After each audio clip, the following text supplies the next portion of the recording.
Foul, crossover, quick release. Oh, baby, and the foul. Woo. Offensive rebound for Watson. 32 seconds. Shot clock differential about 14 seconds. 3-point lead. Who run shit like me? Top 5 basically. I still play for keeps. Ain't no fantasy. Hey.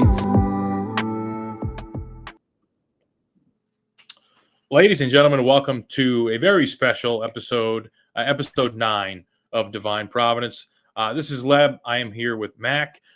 Things are pretty tough in Friartown. I think we're all kind of hanging on by a thread. So we're going to talk through it. Mac, how are we feeling? There's a dark cloud floating over Friartown right now. 0-3 against the Atlantic 10. Things need to change. Things will change. Keeping the faith, and that's really all you can do in times like this. But more importantly, we have a new member of the team. We got our man Eduardo on the ones and twos, playing the producer role. Q's Friars, you might know him as Orange Eddie. I just made that up off the fly. Eduardo, welcome. How are we feeling, man? Friars, not really great, but I'm glad to be on. So glad to have you, man. Yeah, we're definitely glad to have you. It's exciting. We're looking for a third person. You know, we kind of set out to do this. We're always looking to have 3 people, kind of one in the background. So, obviously to kind of kick things off, we had the St. Bonaventure game at Mohegan. I know a lot of great Friar fans made the trek to Mohegan. Maybe got a little late night Frank Pepe's. First off, Mac, you were able to go. How was your day trip to Sanhegan? So Sanhegan got off to a very slow start, underwhelming start after during the game. But after the game, vibes were surprisingly high. I mean, you're watching basketball in a casino, so there's ways to take your mind off things post game. It was a cool experience. Got to meet some Patriots and met Dino Cavis, General Felon Advocate, Donnie Mexico, Dr. Robbie. So a lot of Patriots in attendance. It was a cool night. Got to go out, celebrate some Friar basketball with some Patriots. How do you do on the tables, Mac? Honestly, I didn't play as many table games as I thought I would. The slots were good to me. I'm not usually a slots guy, but I just kind of posted up. There were games on, so I was like, I can, keep my eyes peeled on this Creighton Alabama game, this UConn Gonzaga game. The slots were good to me. Everyone that I was with came out in the green, so no complaints. That's good. I mean, I can't imagine if you had a bad night at the blackjack table, at the roulette wheel after a Friars loss. Mohegan takes your lunch. St. Bonaventure dismantles us. I mean, you're going to be hanging on by a thread after that. Then you got to make the hour drive home, through Connecticut, which is barely a state. So I mean, it wasn't a good weekend. We all know that. We all know that there's certainly some issues. What did you see from the game? Let's talk about the game a little bit. What did you see there? Good, bad, ugly, very ugly. I mean, the optimist in me is going to have some positive takeaways, but unfortunately, just like most games we've seen this year, it was a slow first half. It did not look pretty. They bounced back in the second half, but just coming out of the gates, lackadaisical, careless with the ball, just things that we've unfortunately started to become accustomed to the first, month and a half of the season. Yeah, I mean, I wasn't able to watch a lot of the game. I was able to watch some of it back. I was at a wedding. I had some of it up for 10 minutes, but just so much going on. And, I was channeling Fubo, which, connection, not always great. Also, the wedding was in Connecticut, so service wasn't that great. It was kind of in the sticks. But from what I read, I'm in a million group chats, and I was talking, texting. It seemed like it was kind of more of the same. Some of the offensive issues, rotation issues, movement on offense. Was it more of the same, or was it a different issue? Yeah, I mean, rebounding, offense, ball security. I think that's the holy trinity of what's kind of gone wrong for us all year. The offense looks stagnant, but there was some open, a lot of good, opportunistic open looks that they got, and the shots just weren't falling. So, we kind of talk ad nauseum about you'd like to see that change if the shots aren't falling. But just kind of more of the same, the spray and pray, 3-point nothing offense. And it's starting to get a little frustrating to watch, if I'm being honest. Yeah, it's definitely frustrating to watch, especially when you're having an off night. That is really the downfall of this system, is when it's an off night. It's not just an off night. It's like a unbelievably bad life experience. It's so bad to watch sometimes and be a part of, especially when we're obviously so obsessed with this team, probably to a fault almost. And when you're not hitting anything and you can't get an offensive rebound and no one follows their shot, it's really just such a terrible experience. Almost as bad of a day or actually probably worse for Eduardo. Eduardo, you were in the trenches battling with Ed Cooley up in Syracuse. You were at the game, so you actually took 2 losses on the day. You couldn't come out with a win against Georgetown, huh? Yeah, it was a rough day for me. It was not great, to say the least. Yeah, tough break. Tough break. I almost went to the sports book in Mohegan to put in Friars money line, Syracuse money line, and I'm very happy I did not, because I would have probably been in the same boat as Eduardo. Yeah, I lost a lot of money, but it happens. We'll get it back Friday. It's fine. Hell yeah. Yeah, Friday we do have the Johnnies coming up. Anything else from the St. Bonaventure game before we do touch on the game Friday night? I think the one thing for me that stood out was the St. Bonaventure offensive rebounds. I think they had 19, which is like a lot. You're not going to win many games letting up 19 offensive rebounds, so they just need to clean that up. Yeah, I think the one bright spot we saw was Ryan Mila, and I may be late to the Ryan Mila bandwagon, because as far as newcomers this year, Ryan Mila was not at the top of my list of guys. I'm like, oh yeah, that's my guy. But people have said it on and on since probably the Green Bay game. Like, Ryan Mila needs more minutes. There needs to be some minutes need to be sacrificed to make room for Ryan Mila, because when he comes in, something just clicks. Like, he's one of the few guys who consistently knows where to be, consistently looks confident out there, very rarely has like a mental lapse. It might be like a cliche thing, but he's like a high IQ guy. He just feels like he has a sense for the game that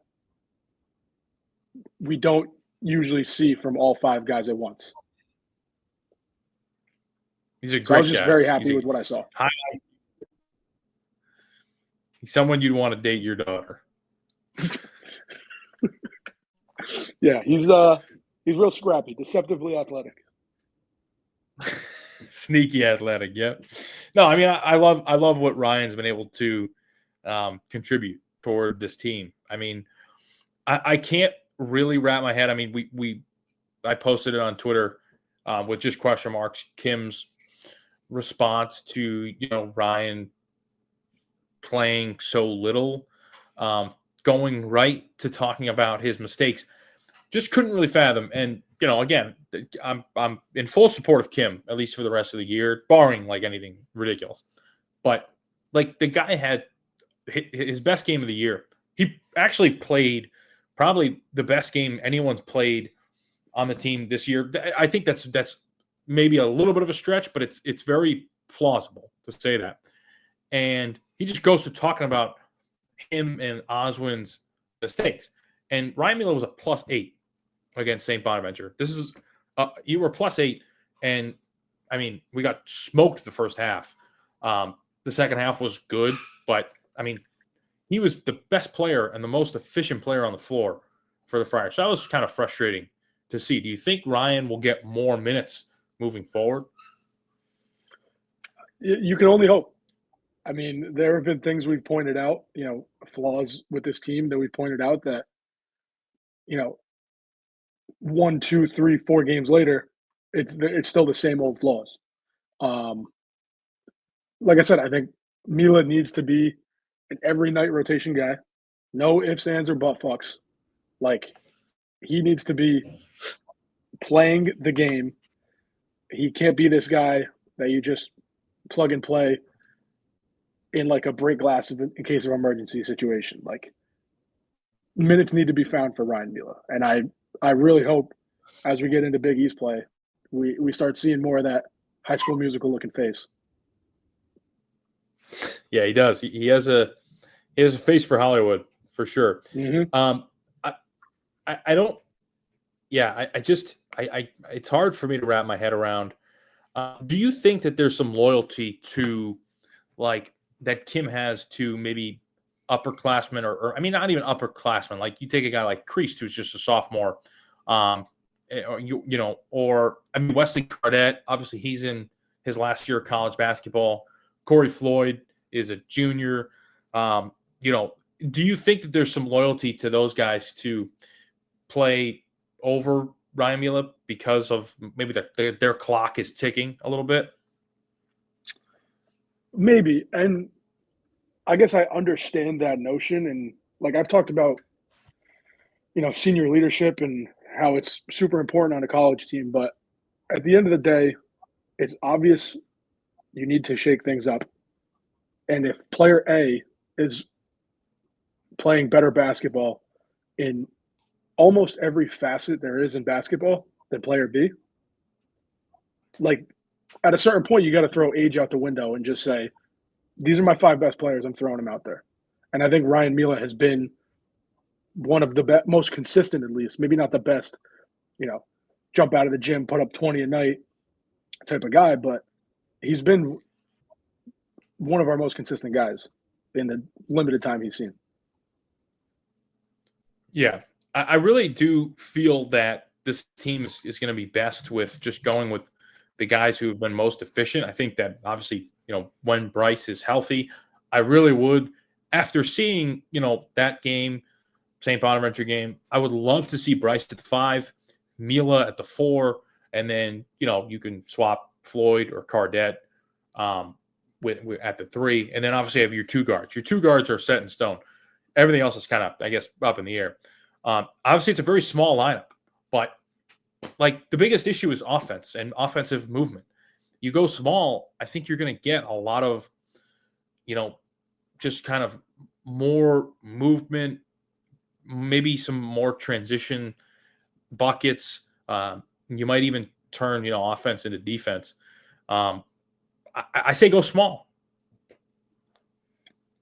My biggest gripe with the offense is it's not reactionary to what the defense throws at you.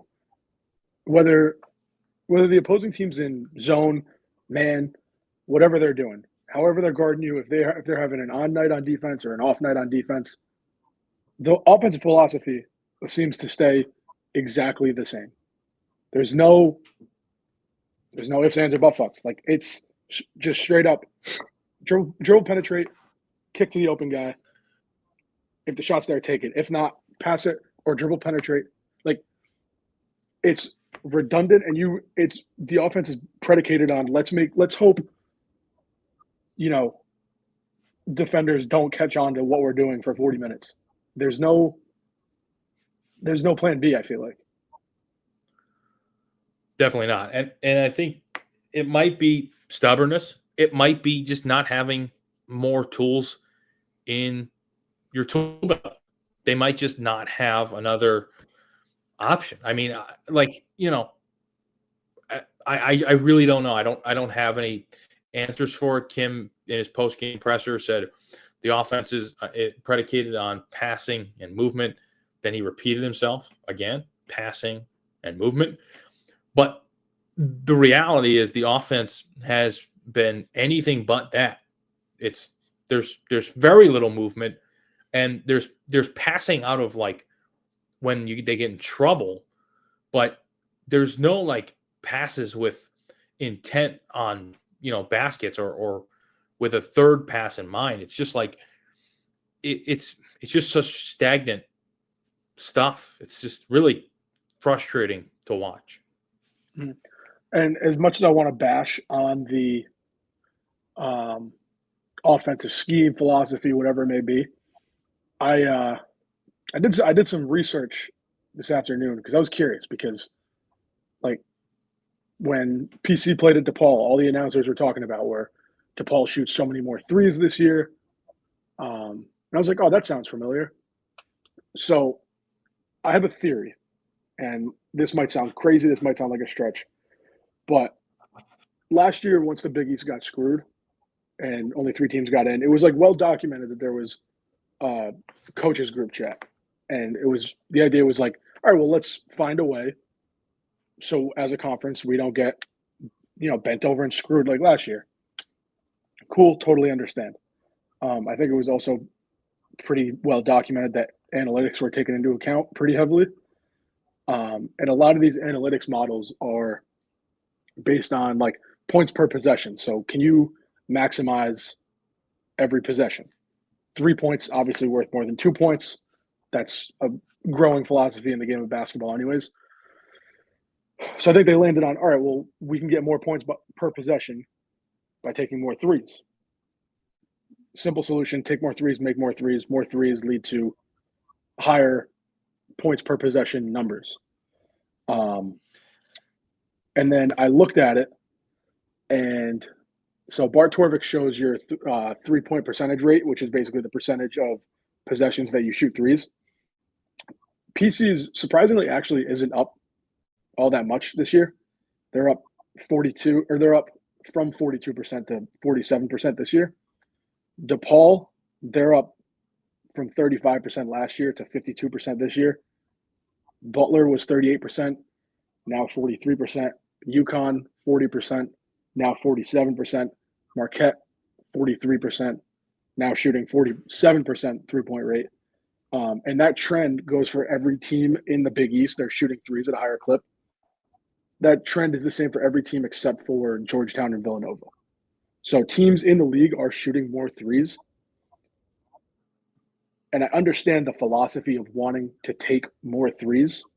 I feel like it could have been just like this agreed upon strategy of like, let's trick the metrics, let's shoot more threes, make more threes, and look better in these math equations. But at a certain point, basketball just becomes basketball. And the only stat that matters is wins. And when these threes aren't falling and you're, down 10 in the second half to St. Bonaventure, like if you're having an off shooting night, you should probably go for the win, not stick to chucking up threes to, boost your metrics. Maybe that's an absolute stretch, but I think there was a plan in place across the league saying, let's shoot more threes. It will boost our analytics. Yeah, which is interesting because, I mean, for one, great investigative journalism, but I don't really quite understand the philosophy, because these are college kids and some of them aren't going to be NBA players. And when they're faced with tough, like in your face defense, there's a really good chance they're going to miss. The NBA works that way because no one plays like tough perimeter D. I think the whole like there's no defense in the NBA thing is a little overblown. Like there is defense, but it's not really at the 3-point line, which also extends out a lot further anyways. Additionally, the NBA has a 24-second shot clock, which I think kind of leads you to just have to hoist a lot more threes anyways. I mean, I can't tell you how many times, you were watching an NBA game and the shot clock is almost every possession is winding down. I mean, college, you see that a lot less. So, I mean, it's like almost like saying like as a you're a manager in a dugout and you're like, hey, run the home run play. Like, no shit, you're going to get more points on a three. Like, that doesn't mean you're going to score more points because you're going to miss a lot of threes as well. So, like, it's harder to do. I mean, this sounds very elementary, the way I'm putting it, but I mean, it can't always just, like, that's where analytics, I feel, fail us in a lot of ways. Yeah, I completely agree. And I mean, you can see it. You can point to any example across multiple sports that analytics are just ruining the game. But you kind of mentioned these guys aren't NBA guys. Like, you can't grab some random dude from the transfer portal and just say, "Hey, here's our system. No ifs, ands, or buts. We want you to come off a screen and turn into Derek White." Like, there's a big difference between an 18 or 19-year-old kid and 8-year NBA vet who can shoot a three from a couple feet farther back at a higher clip. Like, you can't expect these shots to just fall consistently. And I think that's my gripe, is that, and most people's gripes, like, you can't live and die by the three. Sometimes you have to take what the defense gives you. And if that's a pull-up jump shot from the elbow, so be it. Like, if the basket goes in, that's the only thing that matters. Like, it shouldn't be like, I understand fundamentally 3 points is more than 2 points, but if the defense is giving you a wide open look and it just so happens to be 14 feet away from the basket, you can't live and die by this rule that, like, oh, I can't take that shot. Yeah. Eduardo, over to you. Let me ask this. Syracuse. I mean, is Syracuse just a launch team? No. They do get it inside. They're missing their best player, Starling.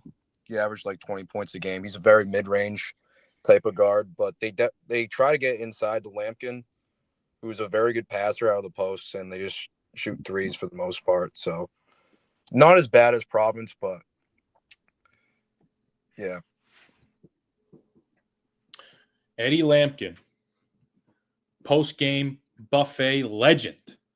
Mm-hmm. We may have a couple of those. No, not mentioning any names, but we may have a couple guys on our team that like the old post-game buffet as well. So we do have a game against Eddie Lampkin. He has his own restaurant in Syracuse now. Sorry to cut you off, Leb. No, that's all right. That's unbelievable.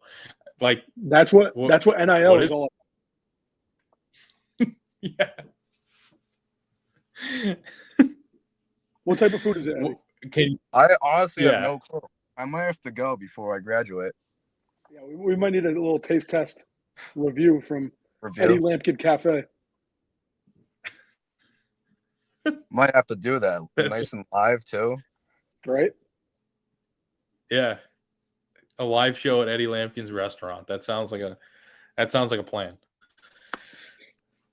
But we do have a game against St. John's, a home game, a Friday night game, an 8:00 game. So that's exciting, right? The dunk will be absolutely popping. It'll be a great opportunity for the crowd to get nice and lubed up before the game. So it's going to be a tough game, especially the state of this team. What are our thoughts going into the St. John's game? Honestly, the way I see it is, it's a great opportunity to start Big East play 2-0.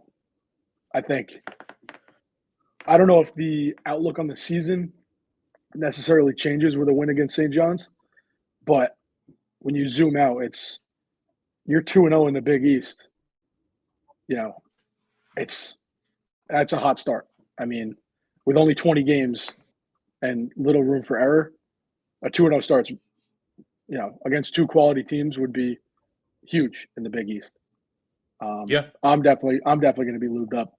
That's I got a week's PTO for starting Friday, I guess next week. So that's my first day of vacation.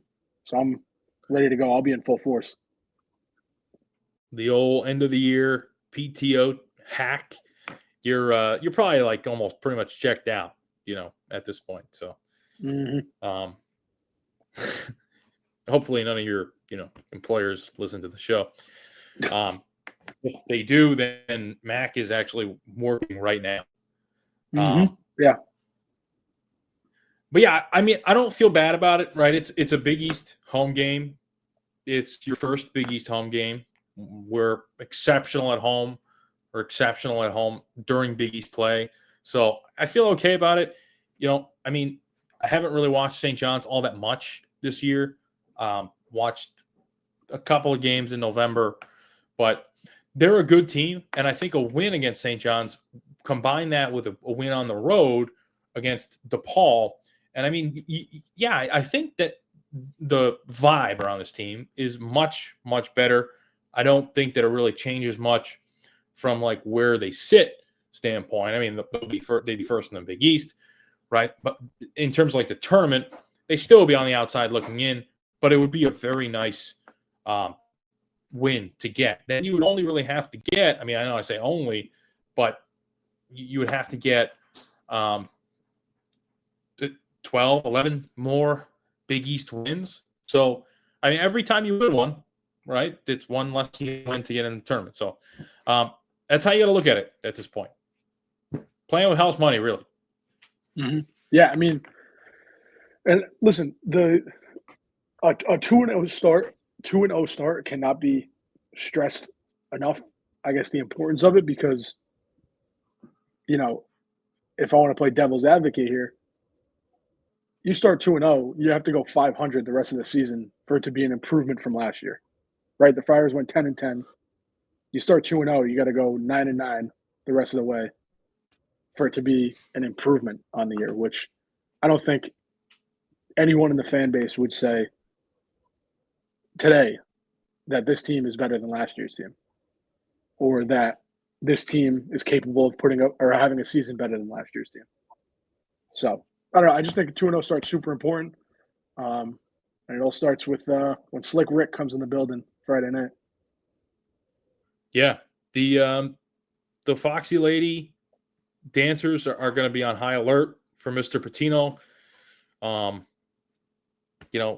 It's going to be a special night in Providence. Federal Hill is going to be on high alert, Foxy Lady. So, Rick Pitino is a special guy.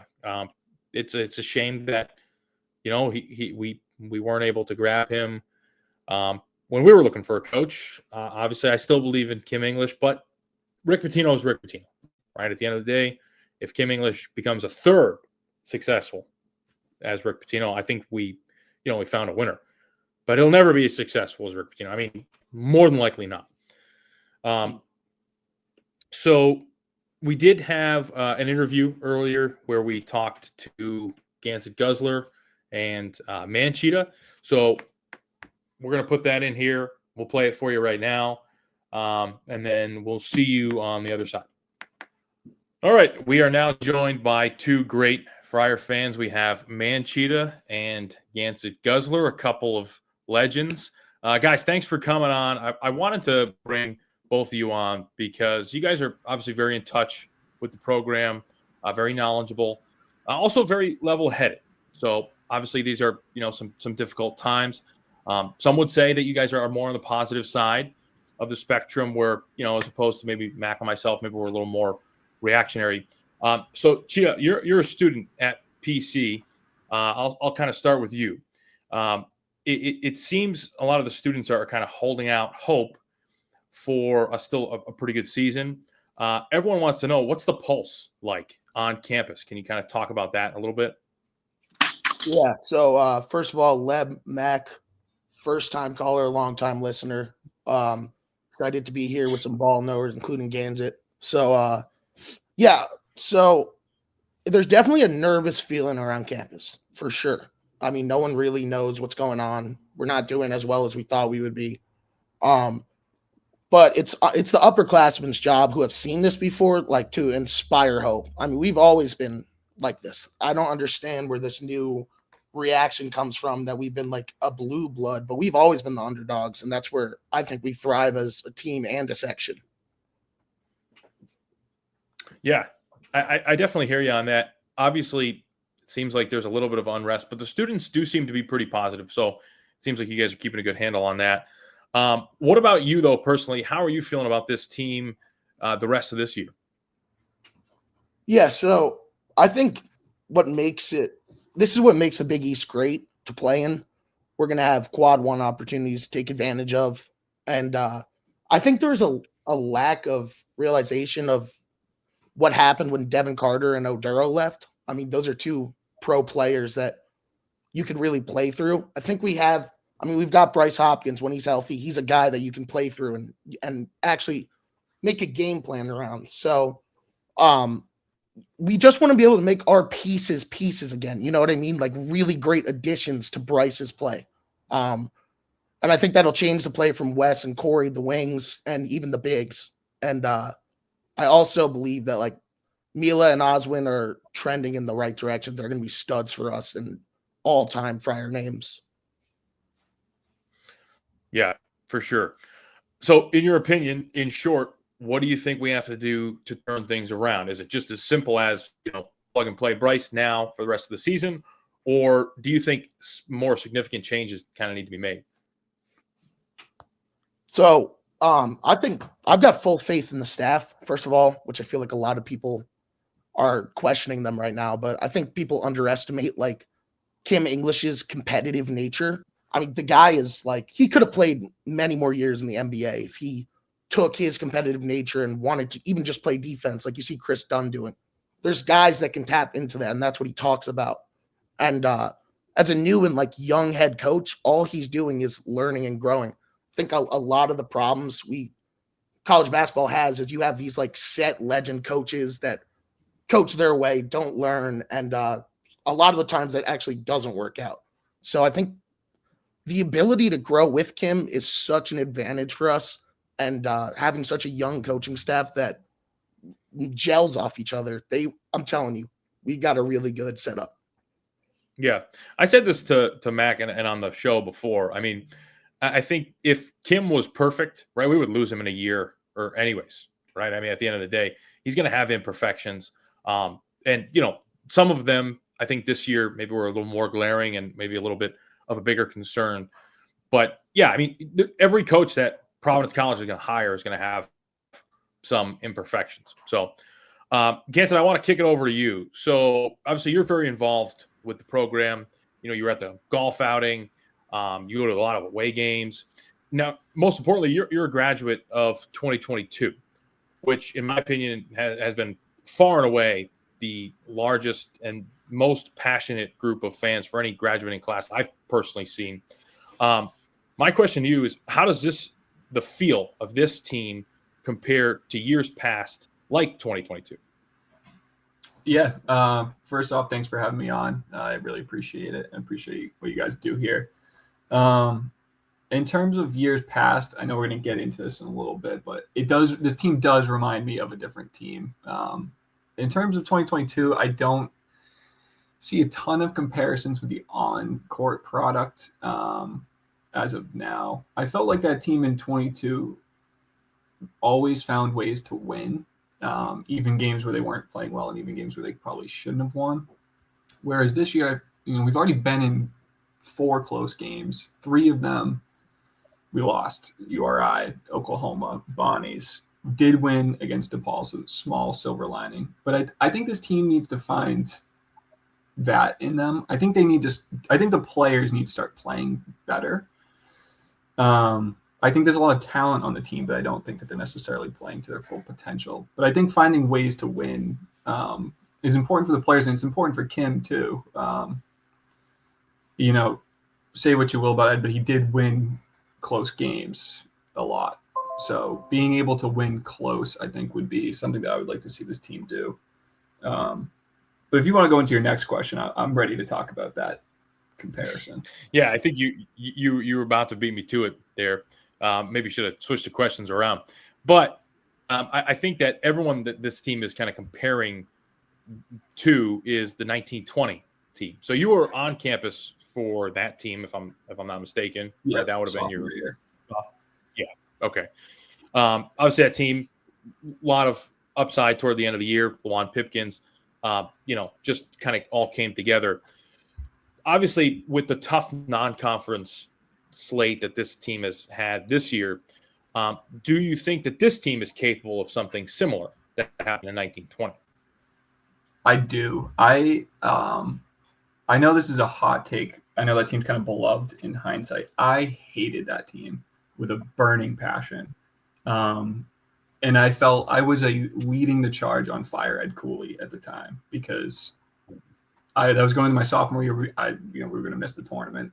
I'll go to my grave believing that team was not going to make the tournament. I know that that's a hot take kind of too, but I think that team was a lot like Seton Hall last year where you're firmly on the bubble and a couple of things don't go your way and you're not making it in.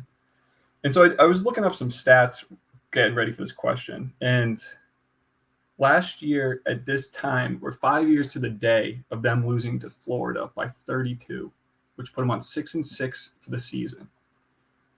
And at one point in Big East play, they were 14-12 overall and 6-6 in Big East play. They ended the season on a 6-game winning streak, finished 12-6.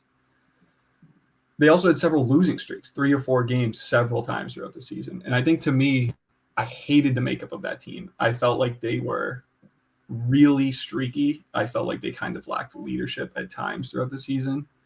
And I felt like a lot of those players needed to, frankly, play better for most of the season. And I actually think that I feel the same way about this team. I think that there are a lot of streaky players on this team. And I think that if you get streaky at the right time, it can work out and you can win. And I do think that they have some really good players. I like Bensley a lot. And then obviously really the X factor difference is Bryce. I mean, that team didn't have a Bryce. So I think if we were going to put that St. Bonnie's team that we just played, that version of our team out there, I could see it being a lot like 1920 in terms of just like streaky. You're going to beat some teams. You're going to put up, a million against BYU, but you're also going to go out there and put up, 60 against URI. And so I think that this team has a lot of that team in them. And I don't think that's necessarily a compliment.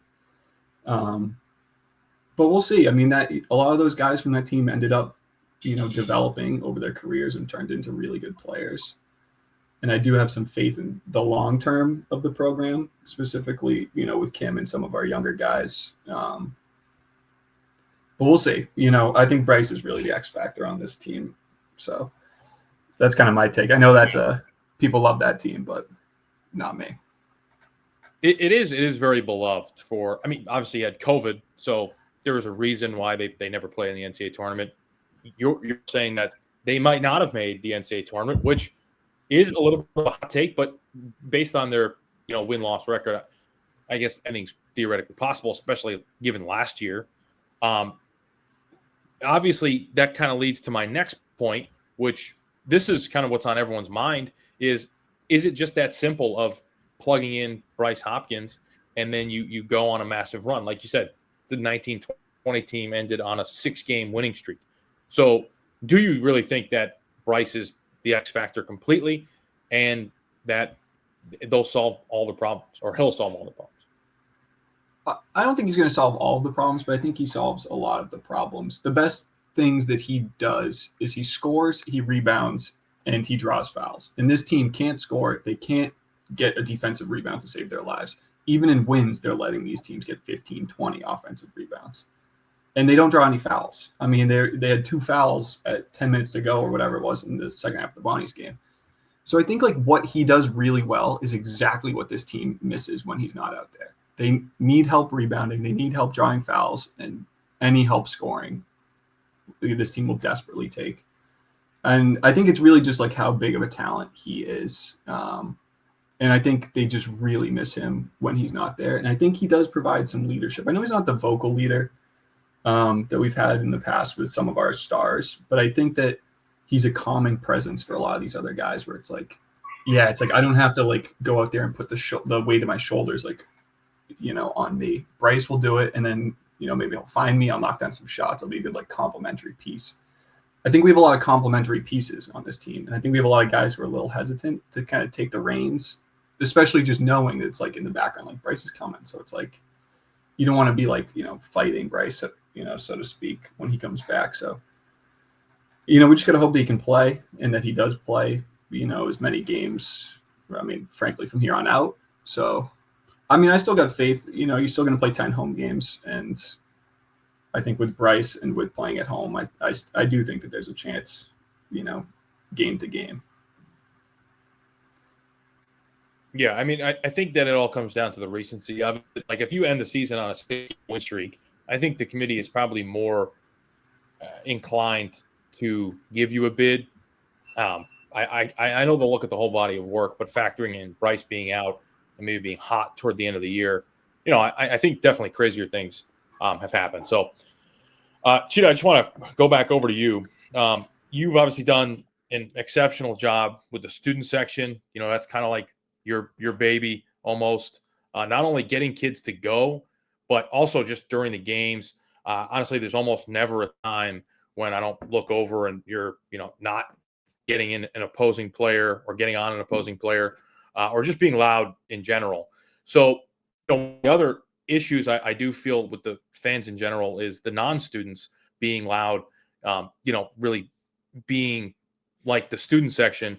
So this is kind of your opportunity to talk to them. What's your message to the fans that maybe aren't pulling their weight at the games? Yeah, I think for our non-student fans, something about them is that they always show up, which is not something that's true everywhere. They're always there in the same seats.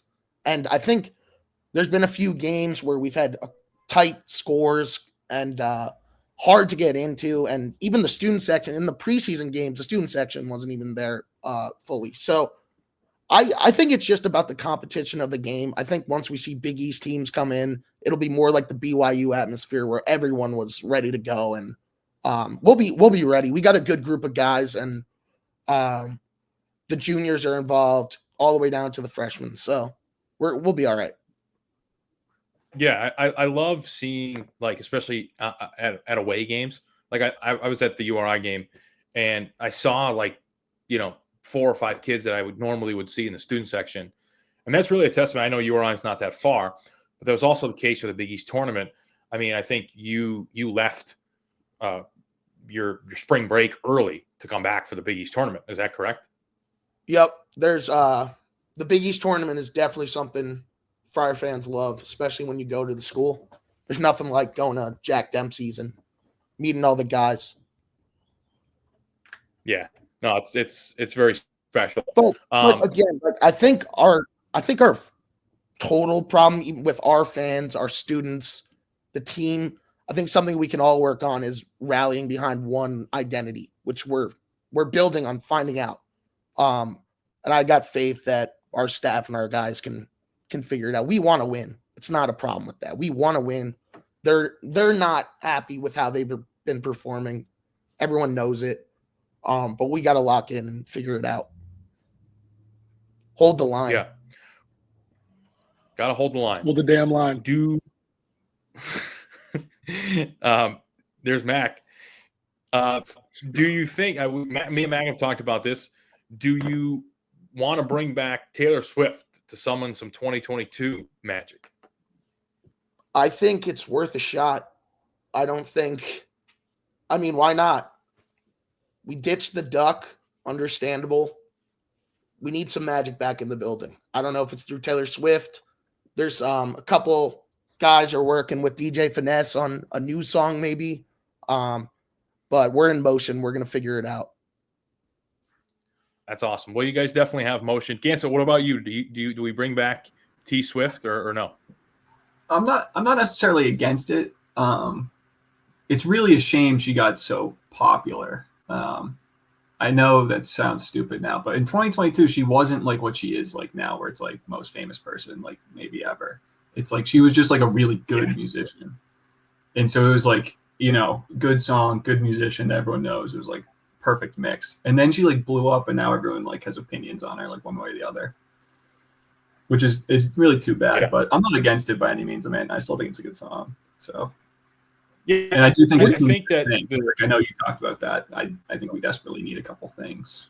So, not against. What do you guys think as former students? Do you guys think it's that Taylor Swift thing is related to or almost linked to a past era of Friars basketball, like almost move on from it, or is it more, I have an just a interesting song? take on that because I was a freshman in that season where we won the Big East regular season championship, and there was definitely like more of a togetherness feeling from the section, both sides. We're working on like getting that back, especially on that home team side, getting louder, getting the band involved. I mean, we're trying everything. And I think there's definitely a magic feeling that it's the upperclassmen's job right now to show that to these younger kids who just weren't there. I mean, you can't expect them to understand that feeling that we had those seasons. There was nothing like it. Has there been any talk about? Oh, sorry, Mac. No, that's all you have. Floor's yours. I was just real quick to add to that because you mentioned the other student section. Has there been any talk about flipping them back to how they were like when I was a kid going to the games, and the good fans or the loud fans were at the home bench side? Yeah, I think that it's just like a structural thing that's it's been the same for a long time now. I don't see that happening. And I always liked being on the home side. I did that the first couple of years, but then I think it's the upperclassmen's duty to be able to be far away from the game and bring that same kind of energy that side should bring. Mm-hmm. Mac, did you have something there? I'm sorry.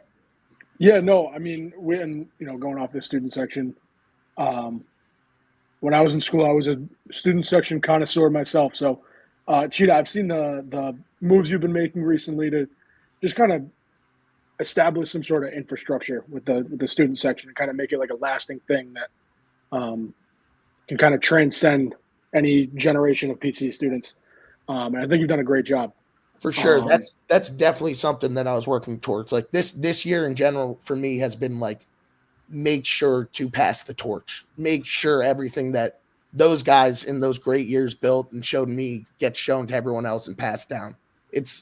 I think COVID, messed that up, got us in a funk a little bit. We got out of that. And now we just got to make sure that when this last class leaves of that Big East regular season championship, that like Friar fans don't. Yeah, I love it, man. I love the passion and intensity you have. And, you and your guys are doing a great job. So appreciate it. All right. Well, this is the last question I have for you guys, and then you guys can have the floor if you'd like, if you want to add anything. But basically, in short, what do the Friars need to do the rest of the way to make the tournament? I would say in terms of making the tournament, I think 13-7 in the Big East gets you in the conversation of the bubble, probably on the outside. I think 14-6 would probably put you on the bubble on the inside. And that's not going to be like the easiest thing to do, 14-6. But I mean, the Big East is also like pretty mid this year. I mean, there's only like 2.5, maybe 3 like really good teams, and then there's a lot of like the same teams kind of hanging around. So, I would expect somebody to kind of open up from that middle pack that I would put us in, but I don't know. Maybe the Big East tournament's the easiest way to go. Who knows? But we still got 10 home games, so I think you can win any game that we play at home. I firmly believe that. So if you go 10-0 at home, you got 11 wins right there. Yeah. Something consistently I've been saying all season is the importance of the home game this year. I mean, teams were losing in the beginning, not just the Big East. Every team was losing. I think that's like also has to do from the transfer portal and just guys meshing. It's going to take a lot longer in the future when people realize when the whole team's getting pulled from 5 different places. Obviously, it's going to take time to gel before conference play. So I think with NIL and the transfer portal being so new that people don't consider that. Okay. Yeah, definitely. So that's all my questions, Mac. I don't know if you have anything else you want to add for these guys. Oh, yeah, sorry. My bad. And I agree with what Ganza was saying. We got to win at least 13 or 14. And I think our best shot will be the Big East tournament. And I think we got a guy who went there last year, had some pretty pretty good success, and we'll now know what to take back to get to the big game and win it. I assume you're referring to Jaden Pierre, Cheetah? Yep, and Kim English. Yeah. Oh, fair. Good point. That was a big one right there. But yeah, I got one question for Gansett, one question for Cheetah. So, Gansett, so you sent this voice memo earlier in the week, kind of talking about how, when we lose, a lot of the blame gets put on Kim. But typically in sports, when a team wins and they're playing well, the credit goes to the players.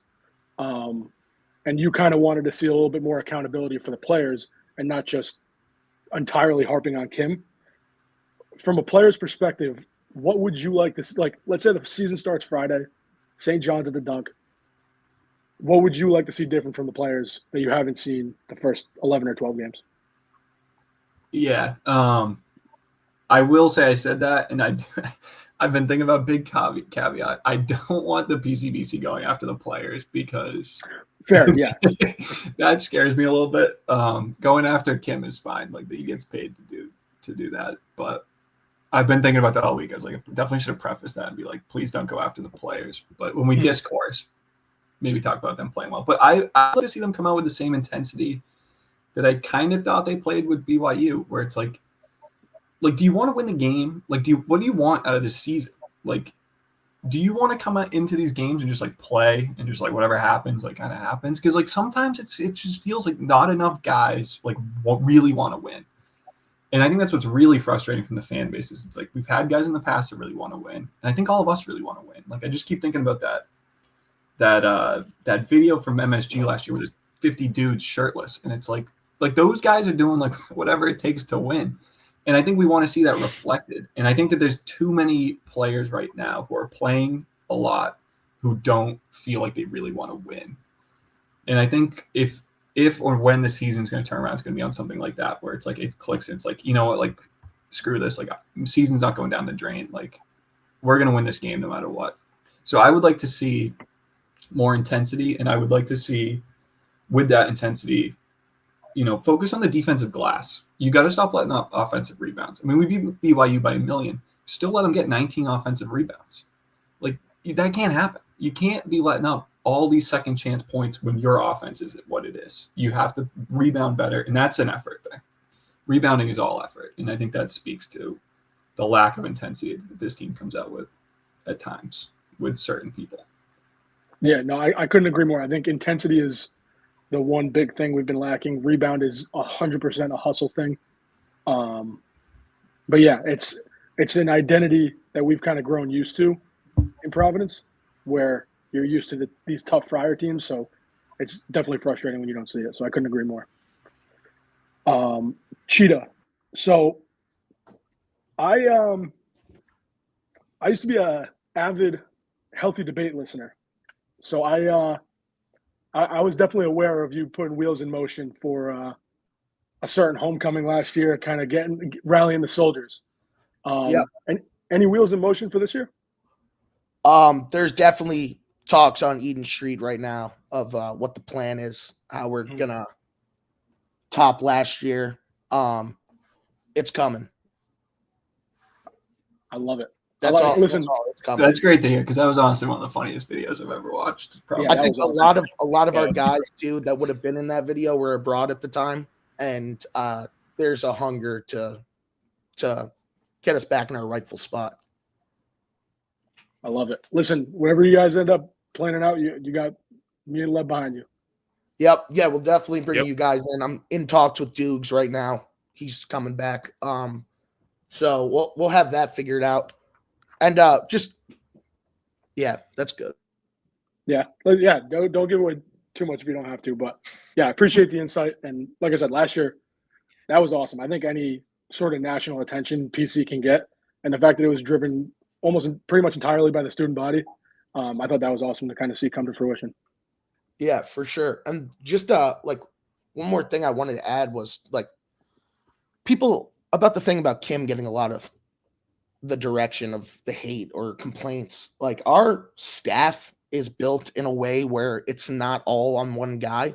We have pieces. We got Kim, Nate Tomlinson, Dennis Felton, two offensive and defensive guys that just know what they're doing. I've been around the game forever, directing him. Then we got Tim Fuller, basketball genius, just a great basketball mind around. Corey Wright, who's training these guys. Like, we have the pieces there.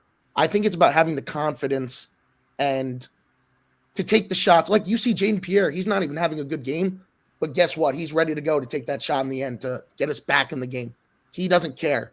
He wants to make that shot. And I think a lot of the guys on the team do want that, but need to show it and need to have the confidence to take the shots. Yeah, I couldn't agree more. Yeah. Love, you got anything? I'm going to push back just a smidge on the staff piece. But I think what he said was right in terms of, there's an offensive and a defensive staff. And so I think I got a little frustrated too after Saturday where it's like, well, Kim's offense. It's like, Kim's not doing the offense. Somebody else is doing the offense. And like, if I'm going to be negative and if the season goes like, down the drain, I think I would like to see a little bit of focus put on the staff because I believe in Kim and I believe in him as a program guy, but I think you're only as strong as your staff. Frankly, I think the best programs in the Big East, UConn, Marquette, their staffs are really, really impressive. For sure, but I think we got guys like with Nate and Matty P, who's just like an analytical and statistical genius. Like, we have the pieces for that too. And we're a young staff in general besides Felton. So we got a lot of room for growth. And we got guys from different backgrounds too, which is the coolest part about it.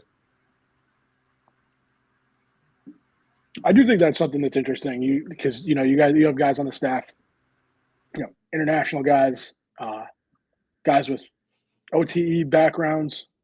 Fuller's worldwide, not even international, Yeah, for he sure. built a basketball powerhouse in OTE.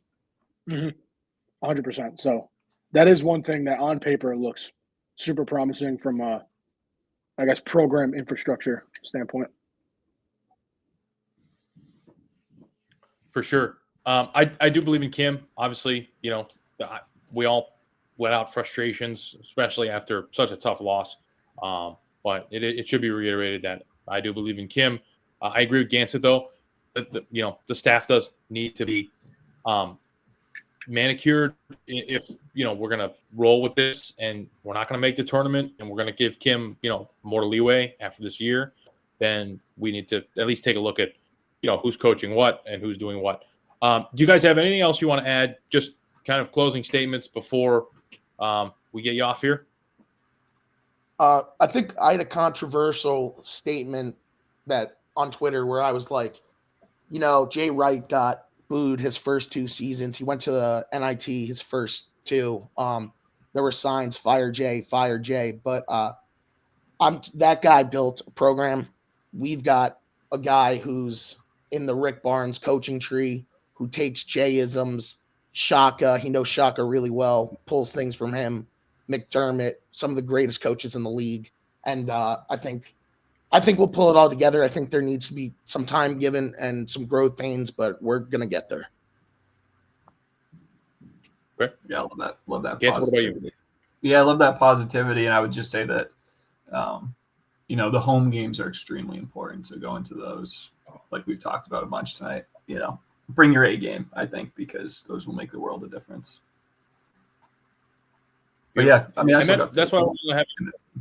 Sorry, I was just going to say that's why we want to have you guys on, because you guys are, positive, and hopefully me and Mac aren't too negative on this episode. But these are interesting times, so it's good to have different perspectives. Obviously, you guys were just phenomenal. Really appreciate you coming on. Mac, you got anything else before we kick them off? No, thank you guys for coming on. It's refreshing talking to some optimistic ball knowers. Talked me off the ledge a little bit. So, but yeah, like Gansett said, it's come with fire on Friday night. The season starts then. Friday night, beers will be flowing. Hey, you guys have a good rest of your night. All right, boys. And Doing it. Guys, thank you. We'll see you at the talk. That was Manchita and Gansett Guzzler. Great to have them on. Really big thanks, for them coming on, talking to us. Definitely a bright spot and a lot of positivity there. So now we have some questions from you guys. Obviously, there's a lot that the fans are feeling. There's a lot that we're feeling. So we're going to go through them here. Eduardo, this is Eduardo's kind of big coming out party. He's going to read through these questions here. So we're going to go through, one by one. There was a good amount. We got about like 14, 15 to go through. So, Eduardo, you want to fire away? All right. So this first one is from the Big John. Shout out to Big John. Great account. And he says, we can't quit on Kim before he gets his guys, Jameer and Harrell. With that being said, the best place to be is where expectations are high. Team was built around Bryce, yes, but you can't lose 3 games to the A-10 no matter what.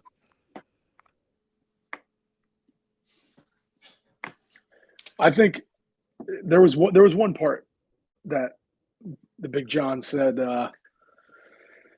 is, I might be paraphrasing, but it's better to be in a situation where expectations are high. Like, I would much rather be a disgruntled fan of a team that expects more than a content fan of a team that's bottom of the barrel, just dog shit. Like, honestly, like, let's call a spade a spade. DePaul's going to win 5 or 6 games in the Big East this year, probably. And everyone's going to be like, it's going to be like when your kid takes its first steps.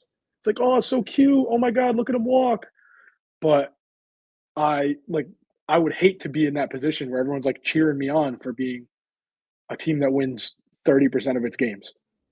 So I think it is a luxury to expect more and not get it, as opposed to the alternative. Yeah, for sure. I mean, as a real fan, like seeing the spin zones and the moral victories, that can be even more sometimes demoralizing than like losing, because you see people celebrating things that shouldn't be celebrated when you're a program that you are. Now, this question, I want to touch on this one for a little bit of time, because I had a tweet that questioned if Kim, was a good recruiter or not. And obviously he's gotten some amazing talent for this upcoming year to commit to Providence, which is awesome. I mean, Jameer, Jalen, they're all going to be, I think, really good players. And I'm never a fan of firing a coach before they've been able to actually build the team they want, or the way they want to build it. Like, Kim has inherited this team, which was in a good position. He inherited the program in a good position, but he hasn't been able to put his fingerprints on it, right? So we haven't been able to see, excuse my very small ween dog. We haven't been able to see the fingerprints.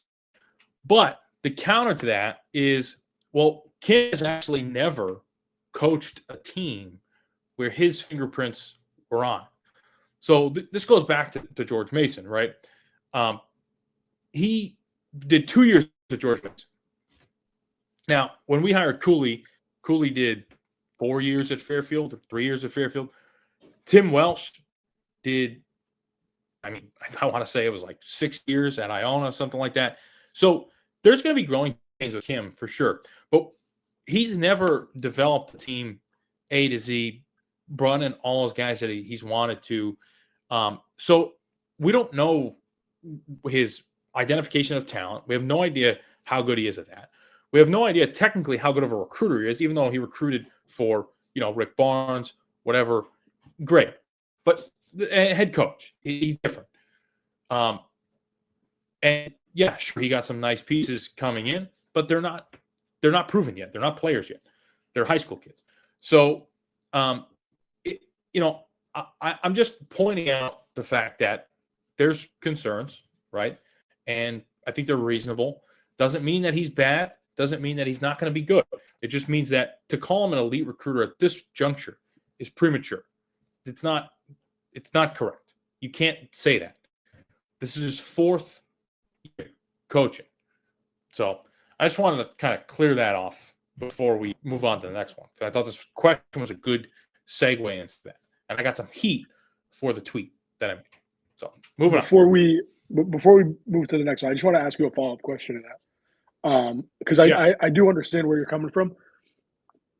I agree we can't throw the elite recruiter label on him just yet because the guy is young. But would you say it's fair to assume, strictly recruiting, he is a better recruiter than the past coach? As far as competing with these larger schools for these higher ranked guys. And rankings don't mean shit. Once they touch campus, rankings don't mean shit. But yeah. I mean, yeah, you're right. So for one, the past coach had a real tough time toward the end recruiting. And maybe he was checked out. Maybe there's other things going on. But toward the end, we had a really, really difficult time getting good high school talent here. He started to, portal Noah Horklers of the world, Noah Locks.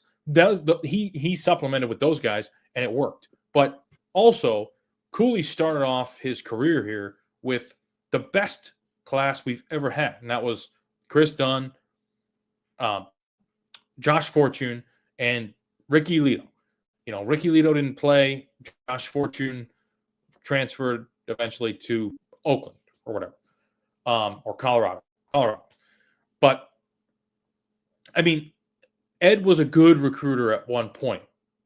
Toward the end, not so much. I would say I would take Kim.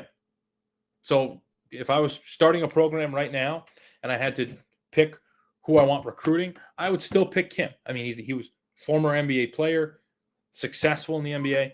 So I would still pick Kim. But I just don't think we can say like 100% he's an elite recruiter. He's yet to recruit, as a head coach, one good college basketball player. That's just a fact. Everyone else he inherited. He inherited Odoro. He inherited Hopkins. He inherited Carter. So, yeah. Yeah, no, that's totally fair. I just wanted to follow up. Totally understand where you're coming from. Yeah.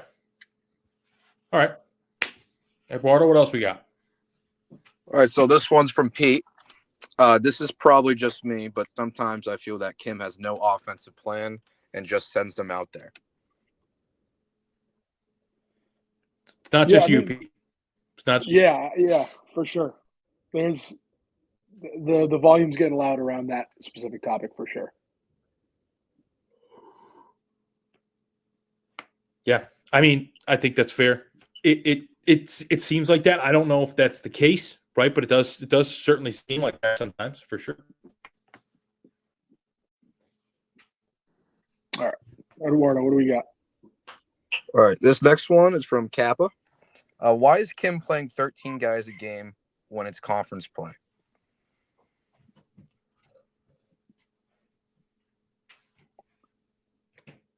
So, I mean, the lag's not doing us justice right now.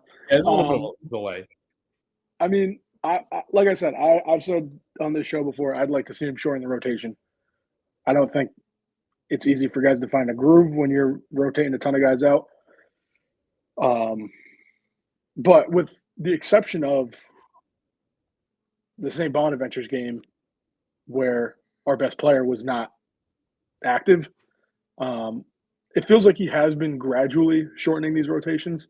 I actually don't have any numbers on me right now to prove that, but it feels like he is shortening these rotations slowly but surely. Yeah, you want to say that, and then you see Bonk get minutes, and Bonk, I mean, didn't play bad, but he has the low plus minus on the team out of anyone. So I don't have those plus minus stats, but Bonk is last. So, I mean, I think cautiously playing the Bonks, Eli, Mila's got to be in there, though. So, like, you want to shorten the rotation, but now you also have to add Mila and Hopkins, two guys who at the beginning of the year against, Central Connecticut, Hampton, were not playing, right? So now you have two guys you got to add. So really, you got to take out at least one, possibly two.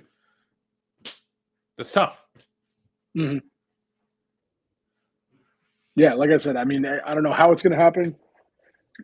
Milan needs to find a way. I don't care if it's at the cost of other guys' minutes, but yeah, that is quite the conundrum. Having to find minutes for 2 extra guys.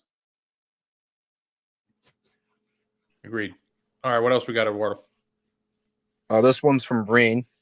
It's a long one, so people need to put their pitchforks away on firing Kim. Keno was before my time, but even he got 3 years.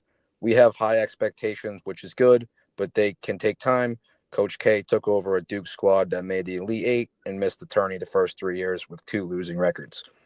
Let him build the program and develop the first wave of recruits and see if he improves the scouting in the portal. This program accepted the risk of a young coach who's inexperienced. Now give him the chance. PC is used to taking chances on younger coaches. Yeah, I mean, so he brought up the Coach K comparison, and obviously we heard Cheetah in the interview bring up the Jay Wright comparison. Totally get those the rationale behind those comparisons. I don't put too much stock into those just because it's all hypothetical. They're completely different people, completely different situations. But to your point earlier, Leb, you do kind of need to see the guy with a team full of his guys. Not like no one that he's inherited. Maybe, Jameer Jones and Jalen Harrell's sophomore year, we can kind of revisit that situation and kind of almost reevaluate. But we haven't really seen him with a full roster of just his guys. Yeah, I mean, I do agree. The whole Kim thing is like firing thing is not really totally fair at this point.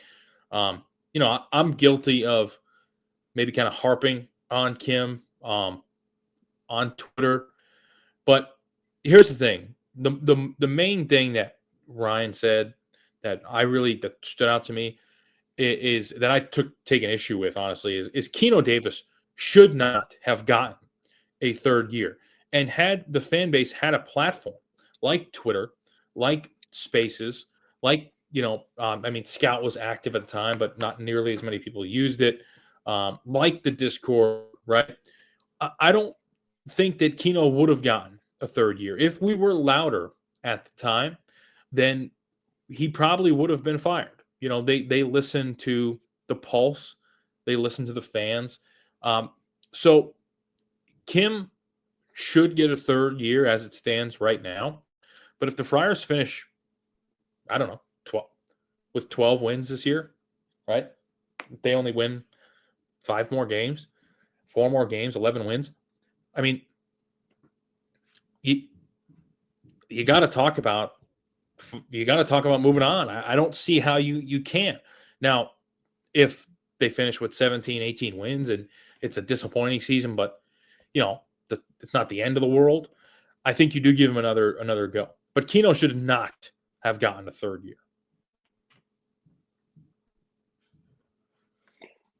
Yeah, the Keno Davis era was definitely most of it was before my time. But I agree. I think, an underwhelming year, let's say a handful of Big East wins, that's doomsday scenario. 17 wins, though, that's what we talked about earlier. I think that would be an improvement in Big East play. So even if you are disappointed with the on-court product, it'd be tough to kind of move on from that after saying, hey, we just won more Big East games than we did last year. Yeah. All right, so this next one is from Golf Cat. Many people reference the COVID year that got canceled as a good example of a team that has got hot and turned it around late. But does anyone on this team show you even a hint of the same dog mentality that dudes like Luane Pipkins had? Honestly, I'm going to be pretty sure with my answer. I don't think so. I think as far as true dog mentality that we've at least seen the first month and a half of the season, the only guy I've seen like that dog mentality that you want is Bensley Joseph. Other than that, no one else has really shown the firepower that you want from like a vintage Friars team. So far, at least. I'm willing to be proven wrong. Yeah, and answering the question doesn't mean that this team can't do what the 1920 team did. I think that it's certainly a possibility, especially with Bryce back in the fold. But the question is, does anyone on the team have the same dog mentality that one of those guys had? And the answer to that question is 100% unequivocally no. There is zero doubt that there is anyone on this team, or that anyone on this team really has a dog mentality in the slightest.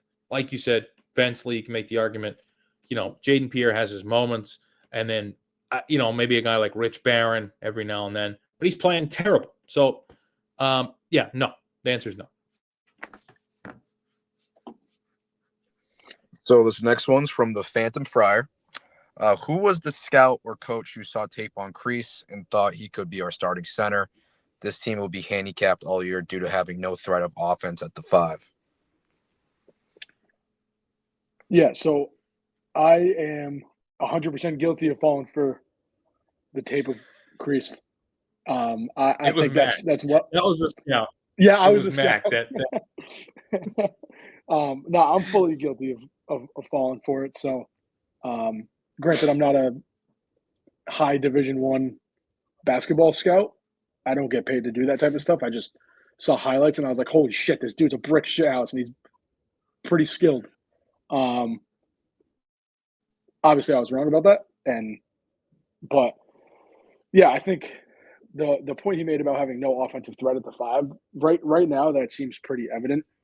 I think Oswin, with an exception of the URI game, has gotten increasingly better as the season's gone on so far. But as far as offensive threats, you're right. We don't have really anyone that, like in Odoro, where if the ball's in the post, like, you probably got to send another guy.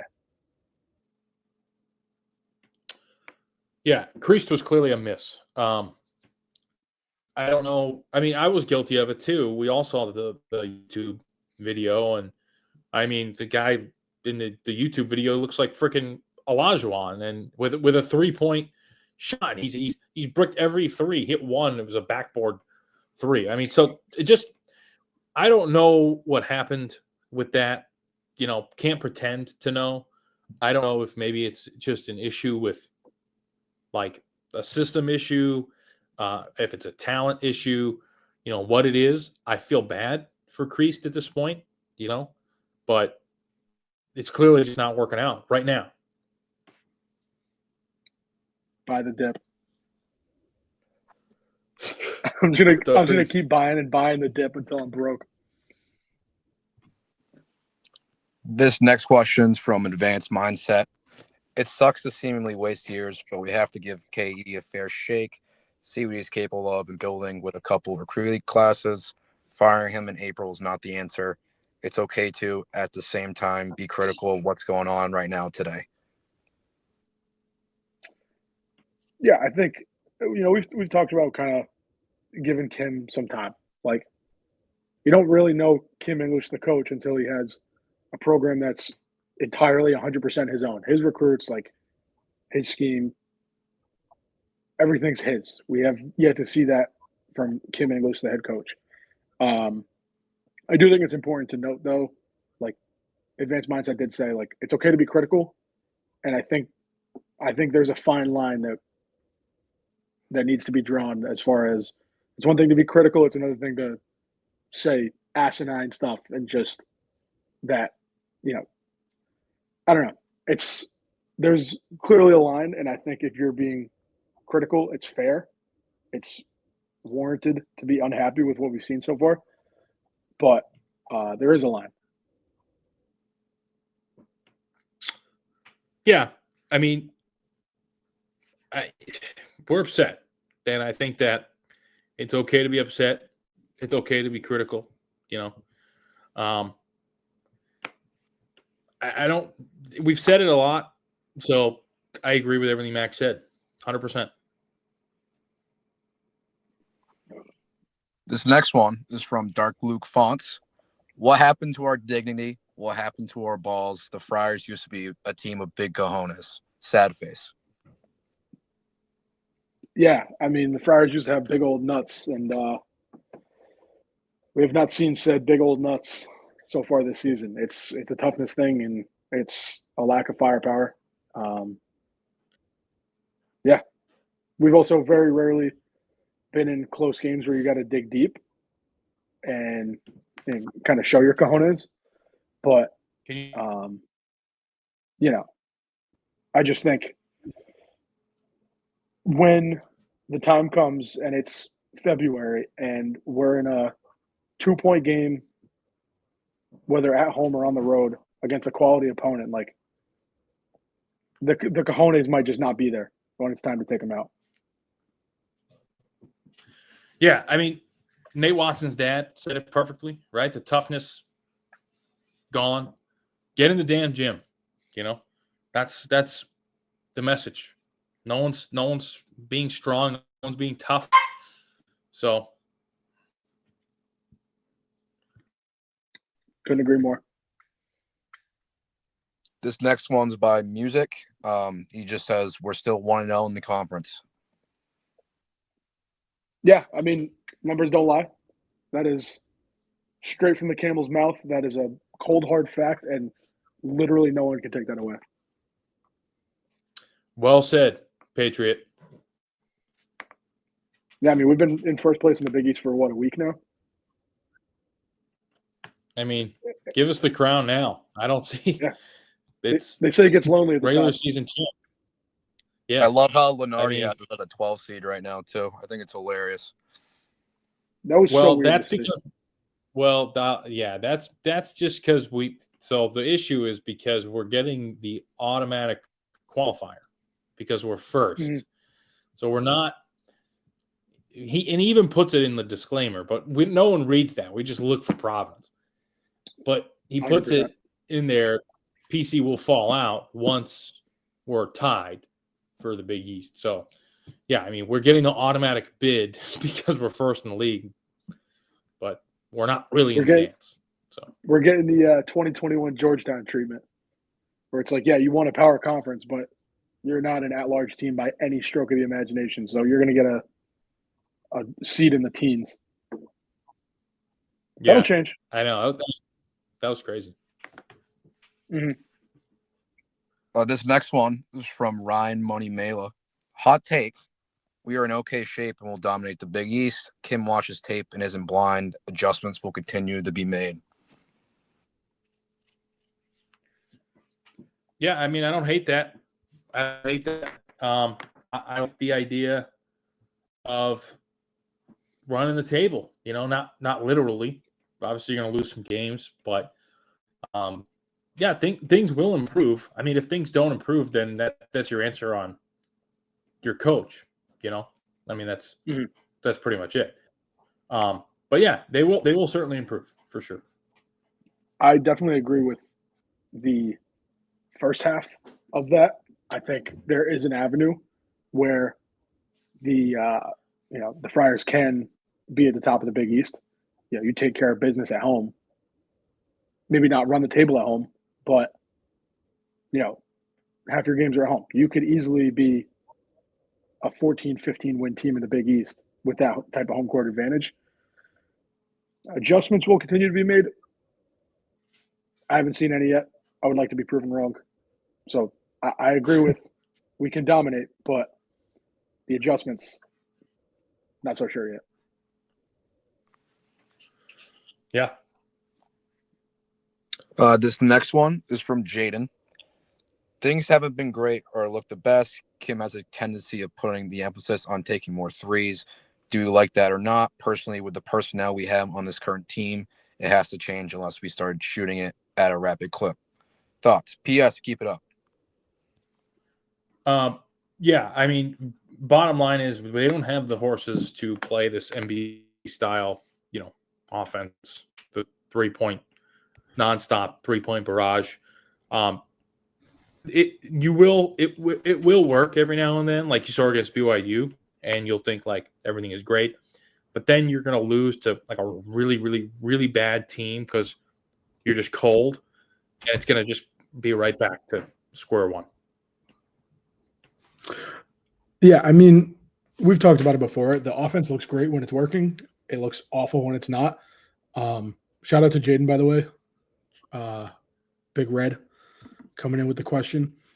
Yeah, I just don't like the more threes. I don't think, too much of anything is a bad thing. Everything's good in moderation. If the shots aren't falling, stay away from them. Plain and simple. Yeah. Who's that? Is that your boy or something? Yeah. Jaden's one of the kids from Warren. Let's go, dude. Warren, represent.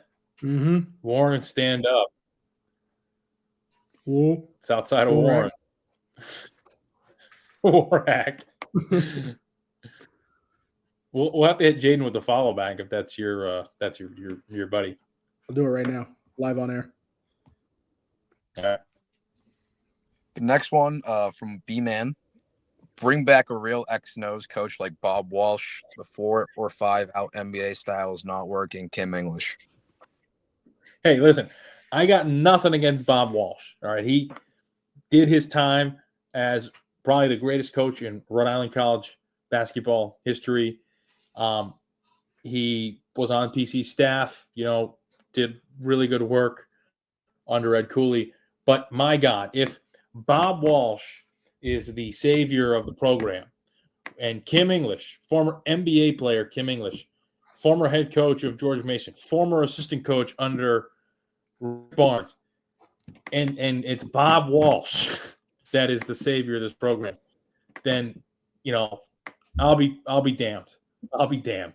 But hey, I don't hate it. I'm down to try anything. But if Kim can't figure it out and Bob Walsh can, then we're in trouble. Listen, whoever can figure it out, I'll gladly accept you. No, he mentioned X's and O's. I would like to see Kim start running set plays. Like he installed them late in the year last year for a little bit, and the offense looked like it did a complete 180. Throw paint at the wall, drop some plays, something. Maybe you don't have to run them for the entirety of the game, but just see what the offense looks like. X's and O's, man. Yeah. I agree. This next one's from Howard. One of the problems is that this team's mindset is weak. They are not just as deflated as the fans when they hear no Bryce, and then they come out flat and play hesitant without purpose instead of seizing the moment. Yeah, I don't. Is it just me, or is when like I feel like the only sparks you really see from this team are when Bryce is on the floor. Like rarely, I don't know if there's just like not a key leader on the court when Bryce is not playing, but every single game Bryce isn't playing, this team comes out flat. I don't know if it's like his presence is just like I'm not sure. I mean, even in games where Bryce hadn't played yet this year, it still has been that way. It just looks like everyone's like kind of looking around like, is this it? Like the only game where, and it's crazy because this was actually a loss, but like Oklahoma, the first half against Oklahoma, they looked like a team that could compete at a high level, and they were playing with intensity. They were, getting transition buckets. They even hit a couple transition threes, which for this team, up until that point, was like, finding gold. So, yeah, they just they just look stagnant. Like they're just missing something, and they are. Bryce is a great player. He's shown that since he's come back. But it can't just be like, all right, Bryce either plays and we're okay, or he doesn't, and we just lose all basketball sense.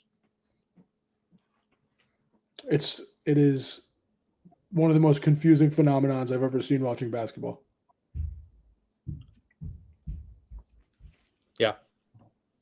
All right, I got one more left, and it's from Dunk Princess, and it's a Dunk King quote. Disappointed after the expectations that were put out there before the season, concerned about coaching, but no matter what, go Friars. Yeah, I mean, shout out Dunk King. The one thing that stood out to me was no matter what, go Friars. I think we all kind of echo that same 90% of us echo that same sentiment. Like, we're going to go down with the team if we have to. Ride with the Friars through the highs and the lows. Yeah, it is disappointing. The expectations that are put out there. I think that's going to happen pretty much with this program every single year. We're very online present fan base, and that means, we're going to pump up the team. Like not to use the crypto analogy again, like the Hawk Tua coin. We're gonna be, this is a pump and dump right now. I mean, we didn't sell, we held, and now we're left with, this team 7-5. So, it is disappointing, but at the end of the day, we've all lived through worse teams, worse situations. We'll be okay, and we got a great recruiting class coming in, and some decent guys that should stay for next year. So the season's not over.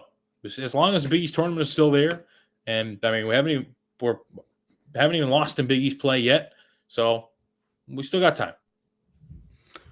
Yeah, I even find myself like thinking ahead to next year already. Like Jaden Pierre's senior year, we got a full year under Osmond's belt, but then I have to like stop myself out of it and remind, like, hey, like you're probably going to play another 6 ranked opponents.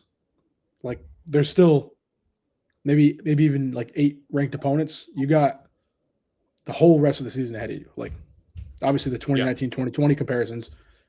This season could be turned around in late January for all we know. Yep, for sure. Agreed.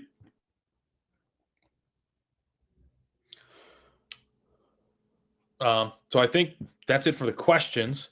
Mac, Eduardo, anything else, about this team, about St. Bonaventure, St. John's, anything at all? Murphy's 6 p.m.